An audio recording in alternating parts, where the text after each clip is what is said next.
peacemakers of Christo. இயேசுவில் அன்பார்ந்த சகோதர சகோதரிகளே, புதிய ஏற்பாட்டிலே இறை அனுபவத்தை பெற்ற இரண்டாவது மகன் யார் என்றால் யோசேப்பு, மரியாளின் கணவர். மத்தேயு சுவிசேஷம் 1வது அதிகாரம் 20-24, 2வது அதிகாரம் 13வது வசனத்துல பார்க்கும் பொழுது, கனவில் தேவதூதன் தோன்றி மரியாளை திருமணம் செய்யவும் பின்னர் எகிப்துக்கு தப்பி செல்லவும் அறிவுறுத்துகின்றார். தேவதூதர் யோசேப்புக்கு தோன்றி, ஐயா, இது இறை திட்டம், இது இறைவனுடைய வழி நடத்துதல், இது இறைவனுடைய சித்தம், இது இறைவனுக்கு உகந்தது, அதனால் நீயும் உடன்படு என்று கூறுகின்றார். See in the Bible, the next person who had God's experience is Joseph. Joseph was guided, he was instructed by the angel of the Lord in the dream to marry Mary and to escape from the King Herod and to run to Egypt. So Joseph listened to the voice of the Lord, listened to the guidance of the Lord, and the family was protected by the Lord. As the head of the family, the Lord spoke to him. As the father of the family, the Lord spoke to him. ஒரு குடும்ப தலைவராக அவர் கருதப்பட்டதால் கடவுள் அவரோடு பேசுகிறார். இறை அனுபவத்தை அவர் உணர்கிறார். கனவிலே ஆண்டவர் அவரிடம் பேசுகிறார். எத்தனை தகப்பன்மார்கள் இன்று நம்பிக்கைக்குரியவர்களாக, விசுவாசம் உள்ளவர்களாக இருக்கிறார்கள், பொறுமை உள்ளவர்களாக இருக்கிறார்கள். நிறைய குடும்பத்துல நான் தான் பெருசு, நான் புருஷன், நான் ஆணு, நான் ஆம்பளை, நான் சொல்றதான் கேட்கணும், இல்லன்னா அடிச்சு வெளுத்துருவேன், நான் குடிப்பேன், நான் எவ்வளோட வேணாலும் போவேன், நான் எங்க வேணாலும் போவேன், எந்த பப்புக்கு வேணாலும் போவேன், என்ன கண்ட்ரோல் பண்ண யாரும் இல்ல, நான் சம்பாதிக்கிறேன், நான் செலவு பண்றேன். In today's world, many husbands, they make problem in the life, in the family. They say, I will go with anyone whom I like, I will lie with them, I will drink with them, I will go to hotel, I will commit adultery, I am the head of the family, I am earning money, so I will spend whatever I like, nobody should control me, nobody is there to say anything, you should listen to me. These all are the conditions the husband put. I am the big in the family, I will not listen to anyone. They are very proud of their earnings, of their titles, of their posts, and this is the reason the whole family is destroyed. இதன் காரணம் நிமித்தமே எத்தனையோ குடும்பங்கள் உடைக்கப்பட்டிருக்கிறது. கடைசியாக அவன் குடிகாரனாகவே மிஞ்சு போகின்றான். At the end he remains as a drunkard in the family and he dies. நேற்றைய தினம் சகோதர சகோதரிகளே, ஒரு அருமையான சகோதரியை கண்டேன். அருமையான சகோதரிக்கு ஒரு சின்ன புள்ள, அழகா சகப்பா ஏஞ்சலை போல இருந்தது. ஒரு நல்ல ஒரு திடமான பிள்ளையாக இருந்தது. தெய்வ பிள்ளைகளே, அந்த புள்ள ஒரு ஆபீஸ்ல கண்ணீரோடு இருந்தான். என்னப்பா ஆச்சு? கொஞ்ச நேரம் கவனிச்சிட்ட பிற்பாடு அருகில போய் என்னப்பா ஆச்சு என்று அந்த பிள்ளையுடைய கழுத்துல ஒரு ஜெபமாலையை பார்த்தேன். சரி, ஜெபமாலை இல்லையா, கிறிஸ்துவ பிள்ளை போல இருக்கு, ஏதோ திக்கற்று கிடக்குது, ஏதோ அந்த பிள்ளைக்கு வழி தெரியல, அந்த ஃபார்மை ஃபில்அப் பண்ண தெரியலையோ, இல்ல என்ன ஆச்சோன்ட்டு என்னப்பா ஆச்சு என்று கேட்டேன்.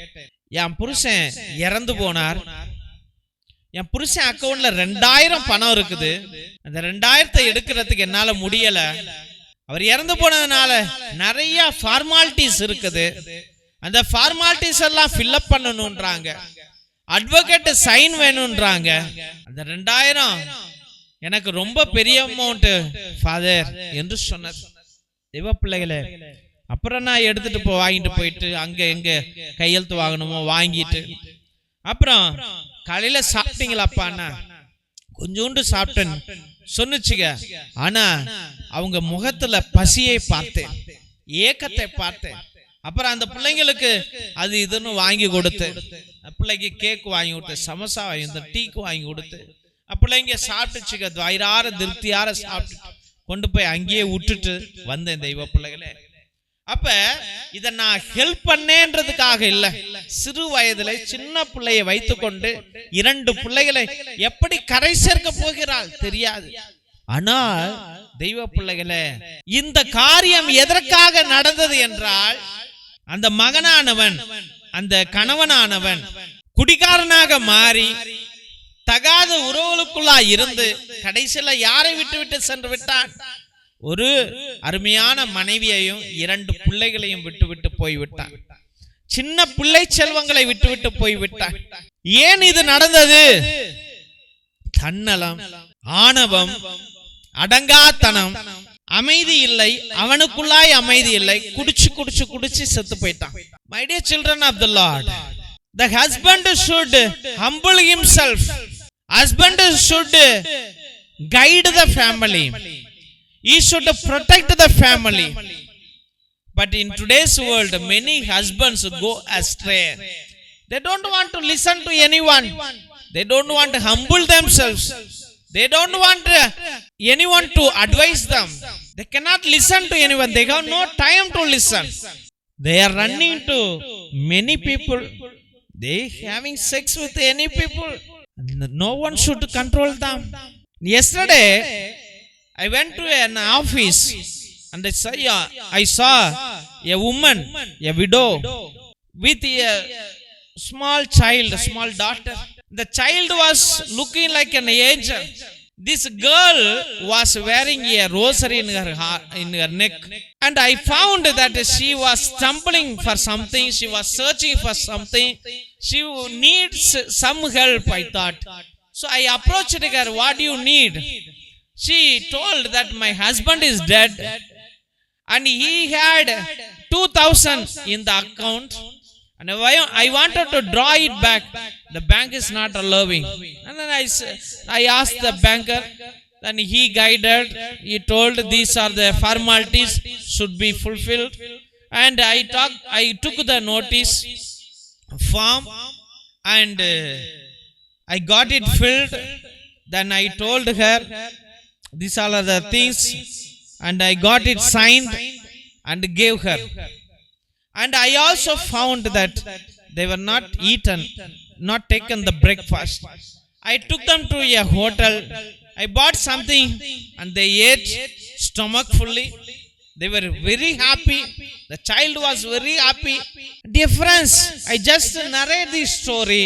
I explain the event not just to praise myself, but in today's family life, you see, because the father did not lead a good family life, a holy life, he became a drunkard.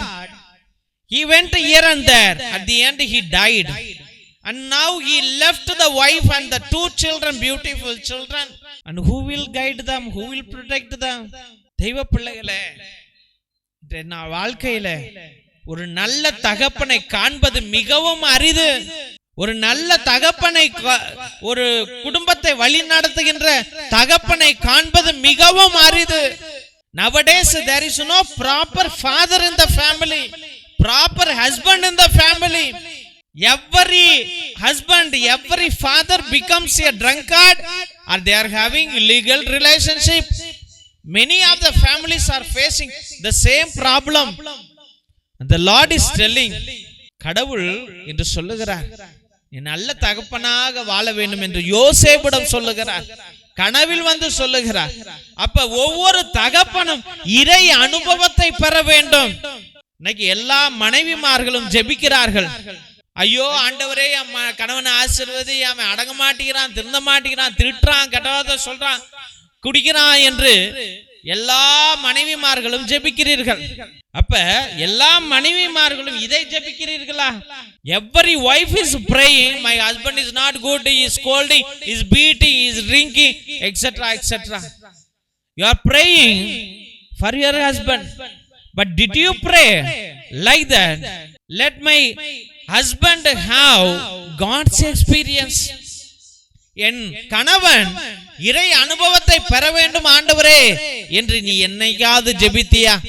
அவன் செய்த குறைகளை எல்லாம் சொல்ற ஆண்டவர்ட்ட அவன் நிறைவாக மாற அவனுக்கு ஒரு வழியை நீ அமைத்து கொடுக்கிறாயா? You are telling all his faults at the Lord, to the Lord, but are you praying for his fulfillment? Are you praying for his God's experience? இறை அனுபவம் என்பது மிகவும் முக்கியமானது. ஒவ்வொரு கணவனும் யோசேப்பை போல இறை அனுபவம் அடைந்தால் நீ வெற்றி அடைவாய், உன் குடும்பத்தை காப்பாற்றிக் கொள்வாய். Let every husband have God's experience. மனைவிமார்களே, உங்கள் கணவனுக்கு சொல்லுங்கள், அமைதியா உன் ஆத்மாவை ஆண்டவர்கிட்ட ஒப்புக்கொடு, இறை அனுபவத்தை பெறு, நீ வெற்றி அடைவாய், நீ வாழ்வு அடைவாய் என்று கற்றுக் கொடுங்கள். தேவன் நிறைவாக ஆசீர்வதிப்பார். தொடர்ந்து ஜெபிப்போம். ஆமென். திருசிலுவை ஆசீர்வாதத்தை பெற்றுக்கொள்வோம். தந்தை ஆசீர்வாதத்தின் திருசிலுவை. திருசிலுவை உனக்கும் உன் குடும்பத்திற்கு வெளிச்சமாய் இருக்கிறது. நரக சர்ப்பம் உனக்கு அதிபதியாக வேண்டாம். சாத்தானே அப்பாலே போ. அபத்தங்களை பிள்ளைகளுக்கு போதிக்காதே. நீ கொடுப்பது தீது, நீயே அந்த நஞ்சை உட்கொள். நற்கரணை ஆசீர்வாதத்தை பெற்றுக்கொள்வோம். எல்லாம் அல்ல இறைவன், தந்தை, மகன், தூய ஆவியார் உங்களையும் உங்கள் குடும்பத்தையும் ஆசீர்வதித்து தன்னுடைய வல்லமையான கரத்தினால் வழி நடத்தி காத்தருள்வாராக. ஆமென், ஆமென், ஆமென். இயேசுவில் அன்பார்ந்த சகோதர சகோதரிகளே, ஒவ்வொரு நாளும் மதியம் 2:30 மணியிலிருந்து 4:30 மணி வரைக்கும் உங்களுடைய ஒவ்வொரு கருத்துக்களுக்காகவும், நேத்து திருப்பலி, மரித்த ஆத்துமாக்களுக்காக திருப்பலி, மாசிலா குழந்தைகளுக்காக திருப்பலி, கிரகோரியன் திருப்பலி, சிறப்பு திருப்பலி, நவநாள் திருப்பலியை ஒரே குருவானவர் 2 மணி நேரம் ஆண்டவரோடு பரிந்து பேசி ஜெபித்துக் கொண்டிருக்கிறார். உங்களுடைய திருப்பலி கருத்துக்களை கீழே இருக்கிற வாட்ஸ்அப் நம்பருக்கு அனுப்புங்கள். அதே நம்பருக்கு ₹100 செலுத்தினால் உங்களுடைய ஒவ்வொரு கருத்துக்களுக்காகவும் திருப்பலி அர்ப்பணிக்கப்படும். உங்களுடைய நீண்ட நாள் கருத்துக்களுக்காக நேர்த்தி திருப்பலியை ஏறடுங்கள். 3 திருப்பலி, 5 திருப்பலி, 7 திருப்பலி, 9 திருப்பலி, 12 திருப்பலி, 21 திருப்பலி, 30 திருப்பலி, 33 திருப்பலி என்று நீங்கள் அர்ப்பணிக்கலாம். உங்களுடைய ஒவ்வொரு கண்ணீரையும் தேவனுடைய பாதத்தில் சமர்ப்பித்து உங்களுக்காக ஒரே குருவானவர் ஜெபிக்கிறார் என்பதை அன்போடு நினைவு கூறுங்கள். அதிசய எண்ணெய், நரம்பு பிரச்சனைகள், சுவாச பிரச்சனைகள், ஆஸ்மா, மூச்சிறைப்பு, எலும்பு வலி, தசை வலி, தலைவலி, உடல் உஷ்ணத்திற்கு 10 to 20 சொட்டு எடுத்து நன்றாக உரசி தேயுங்க. உடனே உங்களுக்கு நிவாரணம் கிடைக்கும் என்பதை அன்போடு தெரிவித்துக் கொள்கிறோம். கருணை எண்ணெய், மெர்சி ஆயில், தோள்பட்டை வலி, கழுத்து வலி, இடுப்பு வலி, கால் வலி, மூட்டு வலி, தலைவலி, தசைப்பிடிப்பு, பக்கவாதம், முடக்குவாதம், மூட்டுவாதம் அனைத்திற்கும் 10 to 20 சொட்டு எடுத்து நன்றாக தேயுங்கள்.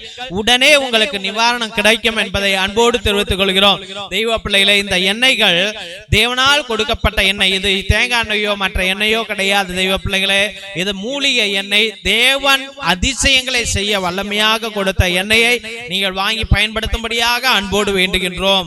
ரத்தத்தின் விடுதலை ஜெப புத்தகம் எல்லா செய்வினை, மாய மந்திர கட்டுகள், குடும்ப கட்டுகள், தொழில் கட்டுகள், தகடு, தாயத்து, நோய் கட்டுகளில் இருந்து விடுதலை கொடுக்கிற வல்லமையுள்ள ஜெப புத்தகம். தெய்வ பிள்ளைகளே, 120 வருடம் பழமையானது. நம்முடைய மூதாதையர்கள் அந்தோனியா தகடு, ஜார்ஜியா தகடு எழுதுவதற்கு பயன்படுத்த ரகசிய ஜெபங்கள் உடையவை. இதை நீங்கள் வாங்கி பயன்படுத்தும்படியாக அன்போடு வேண்டுகின்றோம்.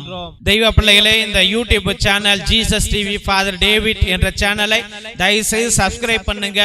இதை ஷேர் பண்ணுங்க. உங்களுடைய வாட்ஸ்அப் ஸ்டேட்டஸ்ல வையுங்க, வாட்ஸ்அப் குரூப்ல வையுங்க. இந்த ஊழியத்தை நீங்களும் பலப்படுத்தும்படியாக அன்போடு வேண்டுகின்றோம். மற்றுமாக எங்களுடைய ஏழை எளிய பிள்ளைகளுக்கு உங்களால் முடிந்த பழைய துணி, பத்தாவது துணி, நோட்டு, பேனா, புத்தகங்கள் என்று நீங்கள் அனுப்பலாம் என்பதை அன்போடு தெரிவித்துக் கொள்கிறோம். God bless you all. Praise the Lord. Hallelujah.